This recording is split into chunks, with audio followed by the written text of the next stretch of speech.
It's an honour and privilege to be here with Irish royalty. Well, listen, how nice. Listen, I tell you what, I was on the Mississippi with you last night watching your TV show, your new TV show at home. It's called Nick Knowles' Big Adventure, the Mighty Mississippi. Let's go there immediately. What is the Mississippi? It's vast, it's extraordinary, it's deep with history. So give us a sense of it. It's just this massive river that runs all the way from the lakes in the north, all the way down to New Orleans in the south. And I think quite often when tourists like from the UK travel to America, we all go to the coast, the east coast, the west coast, the south coast. Very rarely do we get into the middle. And the great thing about the Mississippi is it just runs bang through the middle, through 10 states. And it just gives you a completely different experience to visiting the coast and getting into some communities that you might not necessarily get to see. And I just had the most amazing time. I was watching you going, oh, this is great. You picked all the right places, and you got this lovely mix of pop culture, serious history, rock and roll. I don't know where to begin. Yeah. But I think we should probably head towards. Let's have fun with Sun Studios. I mean, this is the birthplace of rock and roll in Memphis. So take us a bit to there, because you love your music. We'll talk about this now. Love my music. Released an album once, which was more of a crime against people who love music, but nonetheless, I've always said leave your dignity at home. So given the chance to actually be in Sun Studios, where Elvis recorded his first track. And hear the stories about how that came about. And it's a really unimpressive little recording studio. You think it's going to be some amazing, but it's not. It's just as it would be. You know, it was in a poor area. They were throwing songs together. He was working pretty much as a runner at the studios, and somebody said to him, would you like to have a go at singing this one? And he did. So when they said to me, would you like to have a go at singing on the very spot that he did, as a kid who, when he was 9 years old, bought his first record in a record shop, which was Elvis live at Madison Square Gardens. So yeah, I absolutely will. And do you want to play a song? And I was like, well, I'm going to embarrass myself, but I don't care. You didn't embarrass yourself at all. You took your guitar out, you sang an Elvis number, and you were lost in the moment. I could see you were just loving it. I mean, you were like the Pope at the Vatican, praying to the heavens above with that guitar in your hand. And I just thought, this guy this is a dream come true. And I was very happy. I was kind of with you in the studio. It is the church of music, isn't it? It's everybody's church of music and everybody's background. And of course, that's the amazing thing about Memphis. I literally, as I came into the studios here, just waiting outside, and you played Walking in Memphis. Yeah. I was laughing when I was playing it, going, "Oh shit, this will chime with Nick." Yeah, and I'm like, "That's it." And he, like walking with my feet 10 feet off the bayou, and there's catfish on the table, and all of that's absolutely everything. And we've grown up and lived our lives with hearing these stories. One of the other great songs, "Proud Mary, Keep on Burning." Yeah, Big Wheel, Keep on turning, and that's actually about the riverboat that used to go from Hannibal. Yes. On the Mississippi, which was the only way in and out of the interior in those days. So you learn all these things along the way about Huckleberry Finn, and also about the people that were actually going on those ships. So let's go there, because you mentioned Hannibal, which I think is a great name for a place anyway. Well, I wonder whether that's where he gets his name from in the film. Rather, I was maybe Hannibal in history. I'd say Hannibal crosses the Alps against the Romans. I'd say there's a touch of that about it. I don't know. Possibly Hannibal Lecter, but maybe it's because it was a name that was from there is this town called Hannibal on the Mississippi. Yeah, from ancient Rome, I'd say, more than that. Either way, you were there. and what's it? Mark Twain, not his original name, as you told us. Well, as you find out in the show, it means 2 fathoms. It's fascinating. I didn't know that. Yeah, it's the shout from the front of the boat when they're going along, and it's looking, and the river, because it's so fast flowing, the mud banks move all the time. So you've got to go out the front throwing lines, and 2 fathoms is still enough to get through. Any less than that, and you're in trouble. And so the guy at the front would shout out, "Mark Twain, Mark 2, Mark Twain, 2 fathoms." Amazing. And so he was a riverboat captain himself before he was writing, and so he took that as his nom de plume. I love that, because Samuel Clemens, I think that's the original name, and it becomes Mark Twain.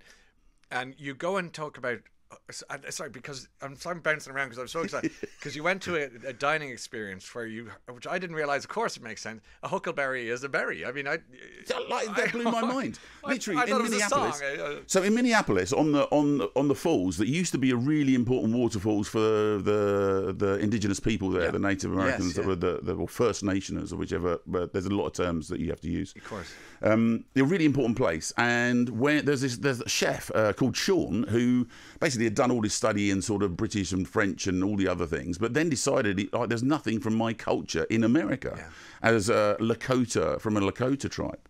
And so this was an important place. So he basically set up a restaurant overlooking there where he uses only food that was here there before the Europeans turned up. So he won't use pork, beef and all those kind of things, but he will use turkey, beaver, which there's a lot of, and they eat over there. Elk, did you say? Elk, a lot of elk over there. Turkey, which of course is an indigenous species as well. But also things like white pine and all kinds of veg and things that we wouldn't expect. And there in amongst it was huckleberries, which I thought was just a made-up name. And it's the most delicious berry. Really? It's like a sort of fragrant raspberry. It's really, I don't know why they don't grow them on industrial scale, because they're beautiful. My huckleberry friend. Yeah. You know, Moon River. And so we go back to the river and the huckleberries. So it's all chimed. Sorry, there's a thread here. Yeah. And that gets us to Huckleberry Finn. Yes. Obviously so named because of the local berry or whatever it is, and Tom Sawyer, and we're back to Mark Twain now, and Jim. Mark Twain, who interestingly, Jim, and then there's a little museum in Hannibal, which is Jim's story, which is actually about the first, when he was writing, Mark Twain was writing, he featured a slave called Jim, an enslaved person, as we should call him now, called Jim, and he was the first writer ever to give an enslaved person a character, a name, an identity, purpose, and it was after somebody that he knew that worked on his uncle's farm, a free man who was working on his uncle's farm, who was a mentor to him, and he represented him as a mentor. And that's really interesting because Mark Twain was often looked at within that community as being somebody who wrote terrible things about slavery and overlooked a lot of things. Kind of changed. The woman who runs the museum, which is an extraordinary place. Yeah, it really was. Talked to me about the fact she's come round to the idea that actually he was good because he was one of the first people to represent an enslaved person as an individual person. There's so many woven in stories as you make this journey. And what I love about it is because we chose this extraordinary crew who shoot beautifully cinematically, that we... it is cinematically beautiful, but then it's really up close and personal when you're talking to people. Because obviously you're a total history nerd. I didn't know this. It's Obsessive great. History nerd. And actually, I first got interested in history in Ireland when I was starting to research Grace O'Malley, Gráinne Mhaol. Gráinne Mhaol, the Pirate Queen. Pirate Queen over to Galway and then up to Clew Bay and all around that way to a fortress. Maybe in Ishboffin and stuff like that. Just incredible. Gorgeous. And that story is just amazing. I was writing about that for a while and trying to get that away as a movie, so that might still happen at some stage. It's a great. It's built for a movie. Once somebody with a bit of vision sees your vision. Do you know the big difficulty is doing sea scenes, and so much of it was about piracy and sea scenes that's the expensive thing, getting that done. But it is a most amazing story. It is absolutely extraordinary. And then I've been doing some archaeology with a professor of archaeology down about southern Wales and that sort of period during the Dark Ages, and that has taken us over into Ireland. So I've been travelling around Ireland looking at Roman involvement in I know that's going to be a little bit it's going to upset a few people because generally the Irish historians don't like to think the Romans ever got there. They never got there, even though there's only a hop, skip and a jump between the but there's a lot of evidence now. So is there? I'm intrigued by that. Fabulous. Acting wise, what's happening? Yeah, actually, years and years ago, I started out being oddly as an actor, and then ended up being in television and documentaries and factual and getting around to quiz shows and things like that. But I've been asked a few times over the years and never really had the time. And I've got a bit of a break now after 18 months making loads of these films, travel films. I've got a bit of a break now, so I've said yes to a couple of things, and I'm going to go and do a bit of acting. Now, hence the giant beard. I was going to say the beard. The beard is great. So, are we in kind of like Viking territory? Is that it? Because you've got a good look for that. A little bit of that for a friend, and then a couple of other things that I'm talking to people about at the moment. Yeah. So you strike me as a man who's moving into a different gear career-wise. You look like you're interested in exploring different parts of your own self. I think the thing is, you set your sights on certain things. So, like, you know, with factuals, when I did news for years and years and travelled, worked in Australia, worked in America. Yeah. Then set my ideas on documentaries, and then you do loads of those, and then you go, okay, what's next? I wrote history things. Then I thought, well, I've never written a movie, so I wrote a movie, and that came out.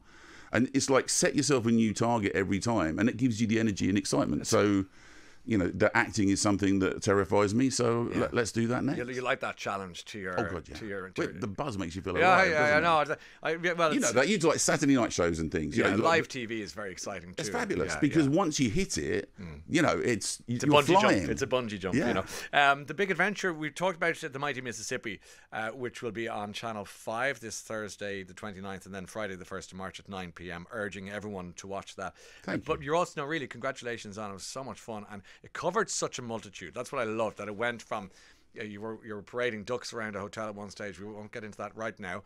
And the next thing you're talking about civil rights, and then you're talking about Huckleberry Finn, and then Huckleberries, and then driving an electric pickup vehicle on that Jurassic Park sea wall that now protects New Orleans. Isn't New Orleans a fascinating kind of? Oh, extraordinary! It's got like a vibe of its own, like no other place on the planet, because it's that amazing mixture of sort of voodoo, almost. There's Caribbean, something in the air, French sort of history, and walking around the centre of New Orleans is just the most extraordinary experience. Beautiful. Yeah, you'll be going with the same series to Patagonia, Mongolia. Yeah. Could you not find anyone further away, or what? Where did you pick on the map? Mongolia was probably the most difficult, because it is an enormous amount of distance between anything in Mongolia. It's a big open space between China and Russia, but fascinating country. Minus 40 in the winter, plus 40 in the summer. Extraordinary things going on there. That's still to come. Extremes. Pendulum. And then Patagonia, just, you know, at the bottom of Chile and Argentina, and just sights like I've never seen anywhere in the world. And we've got such amazing camera crew and researchers, and I think the trick is to find all those little things that you don't expect. And I hope that even with Mississippi, which is, you know, America, we think we know America, but to find those unusual little bits that we can bring to people at home. No, you've achieved that in spades with your program. Congratulations, and thank you. And I'm really intrigued to see the other two. There's a great book you'll love at the moment you probably read it, but The Wager by David Gran, about the shipwreck around the Patagonia area you're talking about. You'll get a great kick out of that, especially if you're traveling. Or have you stopped traveling now, because you probably haven't seen family or friends for about 2 years? So about 18 months I was literally on the road almost non-stop, so I didn't see my fiance for a long time, who's in congratulations. Thank you very much. It's probably why it's a lot of work this long, because I haven't been around, to be honest. That's less you, more relationship. She hasn't found out how irritating I am yet. Oh, she's nodding. She has. Okay. And then see my little boy. I've got older children who are quite happily bundling on with their lives, but I've got a 9-year-old as well, and I didn't see enough of him. So we're doing some special things and spending some time together now. You're going to hang out and get just go quality. camping and just go fishing and just do stuff like Huckleberry Finn and Tom Sawyer. Very much. Okay, I like that. Nick Knowles, what a pleasure to see you. When you keep coming in with the books and the history and the archaeology, I'd love to talk to you again about all of that. I would love to. Yeah, I love that. Great to see you, Nick. Thanks Lovely for being with us today. Okay, Nick Knowles joining us live this morning on the show. Nick Knowles' Big Adventure, we've been talking about it. It's on Channel 5, Thursday 29th, and of course Friday 1st of March. That's Mississippi, and then on to Patagonia and indeed Mongolia. You won't want to miss. It's great fun. It's completely off the ball for all the right reasons. Well done.